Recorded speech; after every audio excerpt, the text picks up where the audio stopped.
বাজারে কিন্তু একটা স্বস্তি আছে,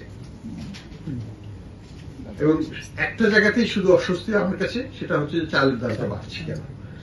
এটা কারণটা এখনো আমরা পুরোপুরি ভাবে জানি না, কিন্তু এটা অবশ্যই একটা অস্বস্তির জায়গা।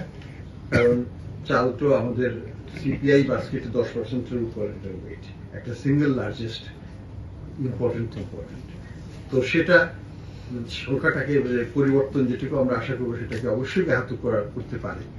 বাট এটা ছাড়া বাকি সব প্রাইসই কিন্তু নিম্নমুখী বা স্থিতিশীল পর্যায়ে আছে। এবং আপনারা একটা খেয়াল করবেন যে রোজার ঈদের পর থেকে কিন্তু সামগ্রিকভাবে দাম কিন্তু বাড়বে। আমরা যেটা দেখতে পাচ্ছি এখনো সেটা হচ্ছে যে ওই পয়েন্ট টু পয়েন্ট আমরা এখনো দেখতে পাচ্ছি, কারণ আগে যে ওই উল্লম্ফনটা হয়েছে সেটার ইম্প্যাক্টটা তো রয়ে গেছে। কাজে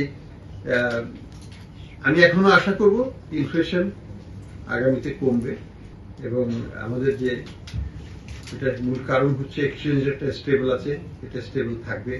ব্যালেন্স অফ পেমেন্ট শক্তিশালী অবস্থায় আছে, সেটা শক্তিশালী অবস্থায় থাকবে বলে আমরা আশা করি। আর আমাদের যে ডোমেস্টিক সাপ্লাই সিচুয়েশন সেটাও ভালো, চালও খুব ভালো উৎপাদন হয়েছে, শাকসবজি, সবজি ইত্যাদি, মাছ মাংস, এগুলোর বাজারে দেখুন সবকিছুই কিন্তু খুবই একটা স্বস্তির জায়গায় আছে। সব মিলিয়ে আশাবাদী হওয়ার কারণ আছে। চালটা কেন অস্থিতিশীল সেটা জানি না, কিন্তু আশা করব যে সেটা একটা স্থিতিশীল অবস্থায় চলে আসবে। ডেটার ভিত্তিতে আমরা দেখব যে ব্যাংকের নিজস্ব পায়ে দাঁড়ানোর সক্ষমতা আছে কি নাই।